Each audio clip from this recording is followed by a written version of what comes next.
I was a listener of Snider Words, and it's great to see you're getting back into the podcast game. What exactly caused that to happen? I guess it was two things. Timing, that I stopped doing it because I just didn't feel I had the time to commit to it, and now I felt like I could fit it into it, and keep up with it. Because you got to be consistent with the thing, And the other thing was Gas Digital Media, Jamie Johnson's company. I just really like what they're doing, what they're about, their business model, their vision for the company. They got an East Coast and a West Coast office. They gave portable gear. This gave me a more convenient setup and a better path, a clearer path to success. So, well, Jamie, who you have worked with a lot recently, sort of is following the old Dee Snider business model, which is not just being a singer, but having a lot of projects going on at once. And I would argue that you were probably the first singer within rock or metal to really do that kind of thing. Where did the idea to be an entrepreneur and not just a singer come from? Well, I'd love to tell you. People like it ask that a lot, and I know people want me to say, well, I had a grand vision and it was all part of a master plan, and this is the God's honest truth. I woke up one day in the mid-'90s, and the money was gone. They found a cure for hair metal called grunge, and literally I had no career, married, 3 kids, no money, and no prospects, and no idea where I was going. And at that moment, I said, well, what are you going to do now? And I just desperately started just saying yes and doing anything. It started with a desk job, answering a phone, riding a bicycle to it for a couple $100 a week. It led to running a studio, local recording studio, which led to working with a toy manufacturing company. And meantime, I was started to explore radio and voiceover, and then I just started branching out. So I always tell people it was 10% inspiration and 90% desperation. Well, your old manager had told me that you'd once attended a Tony Robbins seminar, and that in a way turned things around for you, or is that a fallacy? It is an overstatement. I did not attend a seminar. I did the tapes, which is a much more complicated, not complicated, 30 days, 30 tapes, that kind of thing. Read his books, and he was a game changer for me. And I think what I developed and learned from Tony, the expansion, was to not be afraid to make mistakes and to take chances.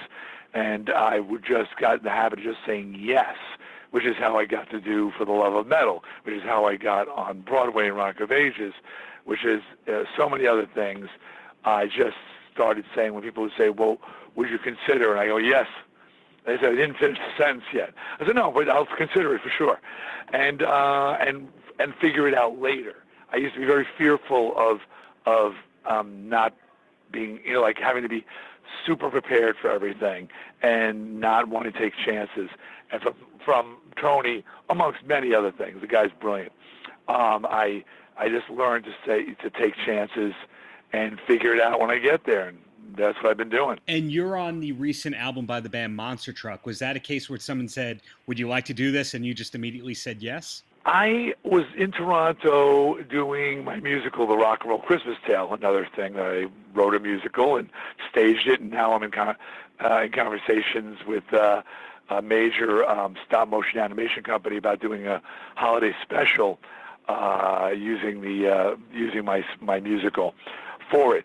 But I was in Toronto, and the juice shop down the block, I used to go every morning to see this amazing music playing. And I said, who is this band? And the kid behind the counter says, Monster Truck. I said, who's that? And they go, they're a new band out of Toronto area. They're Hamilton, but they're outside of Toronto. And I just got turned on to them and just became a huge fan. And they're one of those bands that once you're in the business, it's tough to rekindle those feelings you had when you were a kid, where you just got starry-eyed over a band. And it happened to me with Foxy Shazam, Volbeat. Occasionally it happens, and Monster Truck just lit me up, and I was downloading all their EPs and their first album, and got T-shirts. I was like, and one thing different now from when I was a kid is if I like a band, I can just pick up a phone and call them without too much trouble. And so I just picked the phone and called John Harvey up and said, "Hey, dude, Dee Snider, fucking love your band." He's like, "The Dee Snider?" I'm like, "Yeah, man." And we just became friends, and that led to them saying, "Hey, would you do this thing?" And I was like, again, "Hey, would you?" "Yes." I didn't finish the sentence. I'm down. Whatever it is, I'm down. Well, aside from all that, when did you move to Las Vegas? My kids, my grown kids, all, and one of them has grandchildren, they all moved out to the West Coast, pretty much within a few years of each other for career reasons. And my wife and I just said, "Hey, where do we want to be? Where our family is, or, here in this big house, waiting for them to come back for Christmas once a year, So we just headed out, and as to not be like completely on top of them, we actually live in Belize and Vegas. We built a house down on the beach down in Belize. So we we're much closer within hours as opposed to several hours. We can, God, by plane, we're at this 45 minutes, Well, I know you do get back to the island often, and you have the upcoming BAB event, but is there anything that you miss about living on Long Island? Let's be clear. That's a upcoming Dee Snider event, and BAB is the true supporter of my event. I started that 16 years ago with the March of Dimes, and I've been doing the motorcycle ride for a long time.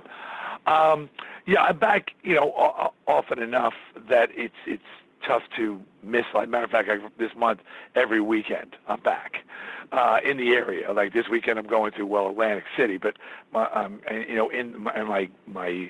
family members and my wife's family lives in Staten Island, so we're seeing everybody.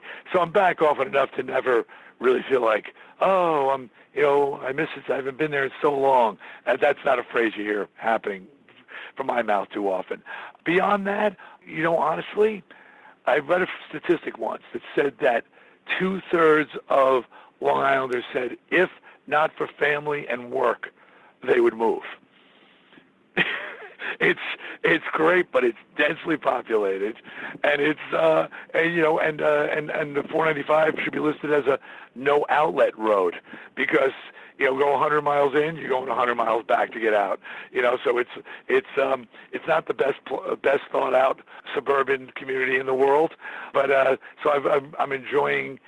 So for me, after spending 60 years there, 59, 60 years, I'm cool. I'm fine with just the regular visit. Is there a restaurant, though, when you come back to Long Island that you go, I've got to go there for the trip to feel complete? Oh yeah, Pasta it's in Port Jefferson.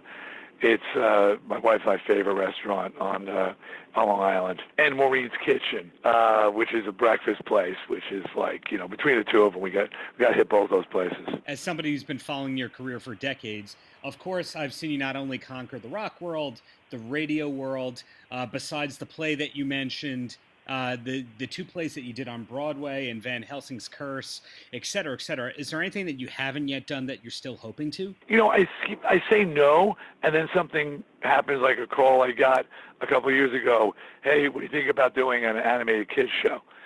And I'm like, a cool animated kids show with cool music. I was like, all right. And I hung up. My wife said, "You want to do an animated kids show?" I never thought about it before, but Tony Robbins said that everybody has opportunities. It's just people don't either notice them or take the chance and go through the door. So that's part of the saying yes. I was like, I don't know, I never thought about it before, but I raised 4 kids, and I've now got 4 grandkids, and I've had plenty of miserable half hour watching horrible children's shows. So I'd like to give it a shot. And me and producer Michael Alden, Broadway producer Michael Alden, we created, along with Titmouse Animation, a children's show. I can't tell you more about it, but we sold it to Netflix, and it's in development right now over at Netflix. So the reason I said that is I think no, I've pretty much done it all, and then something happens. Like Jamie Josta says, I challenge you to do a contemporary metal album. And I go, all right, let's do that. So never know. Maybe I'll get asked to by Elon Musk to be the first heavy metal head in space. So I don't know what opportunities are going to come my way. So finally, Dee, any last words for the kids? Well, I mean, the For Love of Metal is just a godsend for me. And it's something I wouldn't have dared to even contemplated doing, a contemporary metal record. And I thank Jamie Josta and all the people who worked on it for encouraging me, pushing me, and guiding me to an amazing place in my life.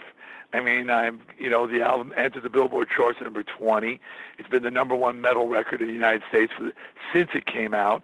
It's one of the top metal records in the world right now, and it's connected me with a whole new, younger metal audience, and reestablished me as a premier metal artist. So I wasn't expecting it. Would I have hoped for it? I put it this way. I loved that it's happening, but I just think there was a place for me. So if you haven't checked out For the Love of Metal, because you think, oh well, I know what Dee Snider does, you need to check out For the Love of Metal. If you love metal, you got to check it out, because looking at Spotify, it's 18 to 58. Everybody is just falling in love with my new record, and they're falling in love with Dee Snider again.